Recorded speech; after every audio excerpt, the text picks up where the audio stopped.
AP CM Chandrababu ఇవాళ బిజీగా గడపనున్నారు. వరుస సమీక్షలు సమావేశాలు జరపనున్నారు. మధ్యాహ్నం మంత్రులతో భేటీ కానున్నారు.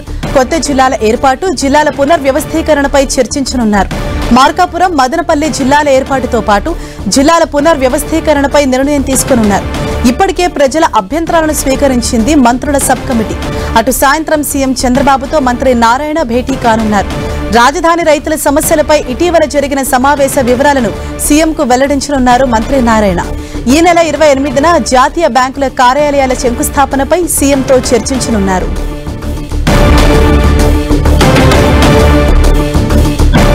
ఇదే విషయంపై మరింత సమాచారం మా ప్రతినిధి విజయ్ చంద్రన్ మనకు అందిస్తారు. విజయ్ చంద్రన్, ఇవాళ సీఎం చంద్రబాబు మంత్రులతో వరుసగా సమీక్ష సమావేశాలు నిర్వహించనున్నారు. అయితే ప్రధానంగా ఏ అంశాలపైన దృష్టి సారించనున్నారు? ఈరోజు ప్రధానంగా ఈ జిల్లాలకు సంబంధించినటువంటి పునర్వ్యవస్థీకరణ ఏదైతుందో దాని మీద ఈరోజు ప్రధానంగా మంత్రుల కమిటీతో చర్చ ఉంది. అంతేకాకుండా రాజధాని ప్రాంతంలో రైతులకు, తర్వాత సిఆర్డీఏ, తర్వాత అక్కడ స్థానిక ప్రజాప్రతినిధులు, మంత్రులు వీరి మధ్య వచ్చినటువంటి గ్యాప్ను ఏదైతుందో దానికి సంబంధించినటువంటి సమస్య పరిష్కారానికి కూడా ఈ మధ్య మంత్రులు, అధికారులు రైతులతో మాట్లాడడం జరిగింది. వాటన్నిటి మీద కూడాను సీఎంకి ఈరోజు బ్రీఫ్ చేయనున్నారు. ప్రధానంగా చూస్తే ఈ జిల్లాల పునర్వ్యవస్థీకరణకు సంబంధించి మంత్రుల కమిటీ వేయడం జరిగింది. ఇప్పటికే మంత్రుల కమిటీ పలుమార్లు సమావేశమైంది. రెవెన్యూ మినిస్టర్ అనగానే సత్యప్రసాద్ ఆధ్వర్యంలో అనిత, నిమ్మల రామానాయుడు, నారాయణ, బీసీ జనార్ది, సత్యకుమార్, నారాయణ మనోహర్ వీరుతో కూడినటువంటి మంత్రుల కమిటీ ఇప్పటికే పలు దఫాలుగా సమావేశం కావడం జరిగింది. ప్రజల నుంచి అయితేనేమి, తర్వాత స్థానిక ప్రజాప్రతినిధులు వారి నుంచి అయితేనేమి పలు విజ్ఞప్తులు స్వీకరించడం జరిగింది.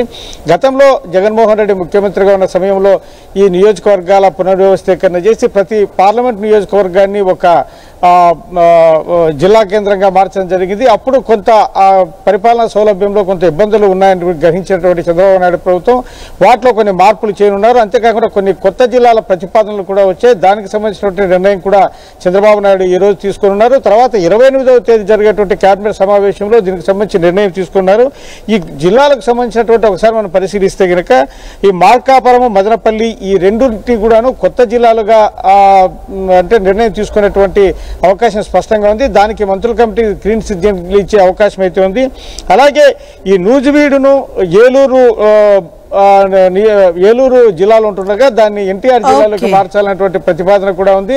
ఎందుకంటే ఎన్టీఆర్ జిల్లాకు పక్కనే ఉన్నటువంటి కాబట్టి. అలాగే గన్నవరాన్ని కృష్ణా జిల్లా నుంచి ఎన్టీఆర్ జిల్లాకు, అలాగే పెనమలూరును కృష్ణా జిల్లా టు ఎన్టీఆర్ జిల్లాకు మార్చే చర్చ ఉంది. అలాగే ఈ తూర్పుగోదావరి జిల్లా సరిహద్దుల మీద మార్పు ఉంది. అలాగే ప్రకాశం జిల్లా ఈ కందుకూరు, అద్దంకి ఈ రెండింటిని కూడాను ప్రకాశం జిల్లాలోకి మార్చే అవకాశాలు ఉన్నాయి. ఈ రెవెన్యూ డివిజన్లకు సంబంధించి చూస్తే అద్దంకి, కందుకూరు, మడకసిరతో పాటు మరికొన్ని ఈ రెవెన్యూ డివిజన్ల కొత్తగా ఏర్పాటు చేసే ప్రతిపాదన డిమాండ్స్ ఉన్నాయి. అయితే ఈ ఉదయగిరికి చూస్తే కనుక 3 రెవెన్యూ డివిజన్లలో ఈ ఉదయగిరి నియోజకవర్గం మండలాలు ఉన్నాయి. కాబట్టి వాటన్నిటిని కూడా ఒకే చోటికి, ఒకే రెవెన్యూ డివిజన్లోకి పరిధిలోనికి తీసుకొచ్చే అవకాశం ఉన్నాయి. ఈ ప్రక్రియ అంతా కూడా డిసెంబర్ 31 తేదీలోగా పూర్తి చేయాలని చెప్పేసి ప్రభుత్వ నిర్ణయంతో ఉంది. Thank you Vijay Chandran.